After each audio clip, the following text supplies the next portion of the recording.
Dear students, आज के इस व्याख्यान में हम भारतीय संसद के बारे में चर्चा करते हैं। भारतीय संविधान के अंतर्गत केंद्रीय विधानमंडल को संसद की संज्ञा दी गई है और यह संसद द्विसदनात्मक सिद्धांत के आधार पर गठित की गई है। इसी को संदर्भित करते हुए भारतीय संविधान के अनुच्छेद 79 में लिखा है कि संघ के लिए एक संसद होगी जो राष्ट्रपति और दोनों सदनों से मिलकर बनेगी, जिनके नाम क्रमशः राज्यसभा और लोकसभा होंगे। कहने का तात्पर्य यह है कि संघ यानी केंद्र सरकार के लिए क्या है, एक संसद होगी जो राष्ट्रपति और दो सदन कौन कौन से हैं, राज्यसभा और लोकसभा से मिलकर के बनेगी। तो अगर मान लो क्वेश्चन आता है कि संसद में क्या सम्मिलित होता है, तो संसद का मतलब होता है राष्ट्रपति प्लस लोकसभा प्लस राज्यसभा। भारत में संसदात्मक लोकतंत्र को प्रभावपूर्ण बनाने के लिए व्यवस्थापिका और कार्यपालिका का समन्वय करना सिद्धांत आवश्यक था। अतः राष्ट्रपति को भी संसद का अभिन्न अंग बनाया गया है। अब आता है कि भारतीय संविधान में भारतीय संसद कौन कौन से कार्य कर सकती है। तो अब आता है भारतीय संसद के कार्य एवं शक्तियाँ। भारतीय संसद संप्रभु नहीं है, किंतु यह विस्तृत शक्तियों का प्रयोग करती है तथा महत्वपूर्ण कार्यों का संपादन भी करती है। इसकी प्रमुख शक्तियों एवं कार्यों का उल्लेख निम्न रूप में किया जा सकता है। भारतीय संसद का पहला कार्य है व्यवस्थापन संबंधी कार्य या व्यवस्थापन संबंधी शक्तियाँ।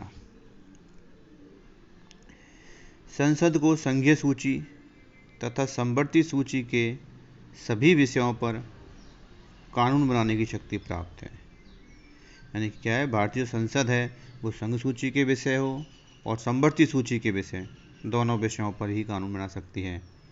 इसके अतिरिक्त सभी संघीय क्षेत्रों के लिए संसद को सदैव ही सभी विषयों पर कानून बनाने की शक्ति प्राप्त है। संकट काल की उद्घोषणा के काल में राज्य सूची के विषयों पर भी संसद कानून बना सकती है। यानी संसद संघ सूची और समवर्ती सूची के विषयों पर कानून तो बना सकती है, साथ में ही अगर संकट काल की घोषणा इमरजेंसी लागू हो जाए तो राज्य सूची के विषयों पर भी संसद क्या है, कानून बना सकती है। जब कभी दो या अधिक राज्यों के विधानमंडल प्रस्ताव पास करके संसद से किसी विषय के बारे में कानून बनाने की प्रार्थना करें तो संसद कानून बना सकती है। इसी प्रकार जब राज्यसभा 2/3 बहुमत से का कोई प्रस्ताव पारित करके राष्ट्रीय हित में संसद को राज्य सूची के किसी विषय पर कानून बनाने के लिए अनुरोध करे तो संसद उस विषय पर भी कानून बना सकती है। कहने का तात्पर्य यह है कि जो कानून निर्माण की जो शक्ति है, व्यवस्थापन संबंधी जो शक्तियाँ हैं, वो भारतीय संसद को विस्तृत रूप से प्राप्त हैं। दूसरी शक्ति आती है वित्तीय शक्तियाँ।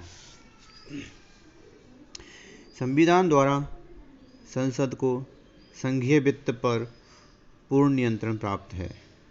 सभी कर संबंधी प्रस्ताव तथा अनुदान की मांगें संसद द्वारा स्वीकृत होने पर ही प्रभावी होती हैं, क्योंकि संविधान के अनुसार विधि के अधिकार के बिना न तो कर लगाया जाएगा और न ही एकत्रित किया जाएगा। संसद ही प्राक्कलन और लोक लेखा समिति को नियुक्त करती है तथा नियंत्रक व महालेखा परीक्षक के प्रतिवेदन पर विचार कर उचित कार्रवाई भी करती है।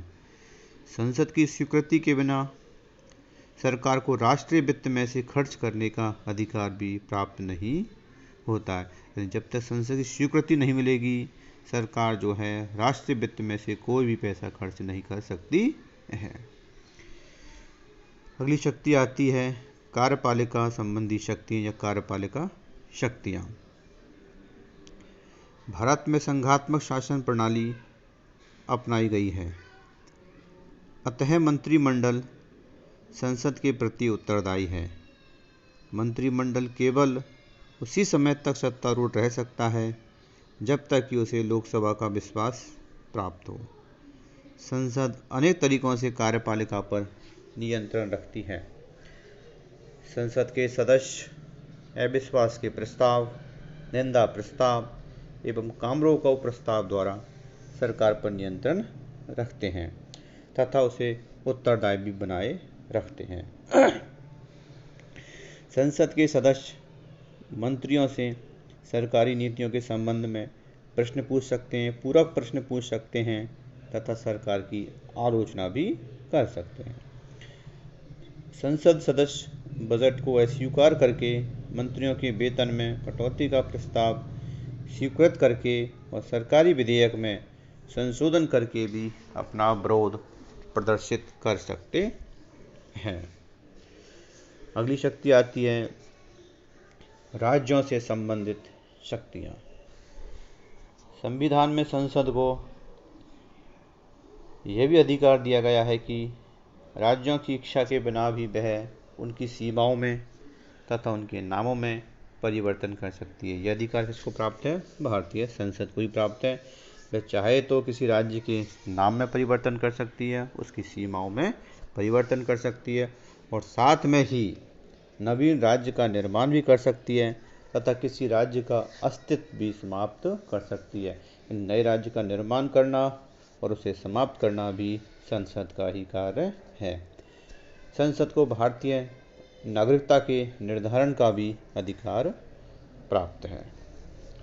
एक अन्य शक्ति आती है संविधान संशोधन से संबंधित शक्तियाँ। संविधान के अनुसार संसद को यह अधिकार है कि वह संविधान में संशोधन भी कर सकती है। यहाँ तक कि संविधान के संशोधन की जो प्रक्रिया है उसको भी संसद संशोधित कर सकती है। यानी कि संविधान में कोई भी परिवर्तन करना हो तो वो शक्ति किसको प्राप्त है? भारतीय संसद को ही प्राप्त है। और यहाँ तक कि अगर मान लो संविधान की जो संशोधन की जो प्रक्रिया है, संविधान संशोधन किस प्रकार से होता है, उसकी जो प्रक्रिया अगर उसमें भी संशोधन करना हो तो वो कार्य भी भारतीय संसद द्वारा ही किया जा सकता है, किया जाता है। अगली शक्ति आती है निर्वाचन संबंधी शक्ति या कार्य। संविधान के अनुच्छेद 54 के अनुसार संसद को कुछ निर्वाचन संबंधी शक्तियां भी प्रदान की गई हैं। संसद के दोनों सदनों के निर्वाचित सदस्य राष्ट्रपति के निर्वाचन के लिए गठित निर्वाचक मंडल के अंश होते हैं। अनुच्छेद 66 के अनुसार संसद सदस्य उपराष्ट्रपति का भी निर्वाचन करते हैं। यानी कि राष्ट्रपति और उपराष्ट्रपति के निर्वाचन में कौन भाग लेते हैं? संसद के सदस्य ही भाग लेते हैं। अगला कार्य आता है महाभियोग का अधिकार। संसद के दोनों सदनों द्वारा निर्धारित विशेष प्रक्रिया के आधार पर राष्ट्रपति पर महाभियोग भी लगाया जा सकता है। इसी प्रकार उच्चतम न्यायालय तथा उच्च न्यायालय के न्यायाधीशों पर भी महाभियोग लगाने तथा उन्हें उनके पद से हटाने का प्रस्ताव भी संसद पारित कर सकती है। यानी राष्ट्रपति पर महाभियोग लगाना हो, इसी प्रकार उच्चतम उच्च न्यायालय के जो न्यायाधीश हैं उन पर भी महाभियोग लगाना हो और उनके पद से हटाने का जो प्रस्ताव होता है वो संसद द्वारा ही पारित किया जाता है। इस प्रकार संसद की उपरोक्त शक्तियों को देखते हुए कहा जा सकता है कि भारतीय संसद की शक्तियाँ और कार्य काफ़ी विस्तृत हैं, काफ़ी बृहद रूप में है। संसद सार्वजनिक विवाद स्थल का कार्य करती है। इस दृष्टि से संसद लोकप्रिय भावना के दर्पण तथा शिक्षक के रूप में कार्य करती है। परंतु यह बात महत्वपूर्ण है कि संसद को लिखित संविधान के अंतर्गत ही अपनी कार्रवाइयाँ चलानी पड़ती हैं। जब भी संविधान के जरिए संसद के कार्य में रुकावट पैदा होती है, संसद संविधान में संशोधन कर सकती है। इस प्रकार भारतीय संसद के कार्य और शक्तियाँ काफ़ी अधिक विस्तृत रूप से विद्यमान है। यानी कि वो भारतीय संसद जो है संविधान में जो शक्तियाँ प्राप्त हैं वो बृहत रूप में प्राप्त हैं। धन्यवाद।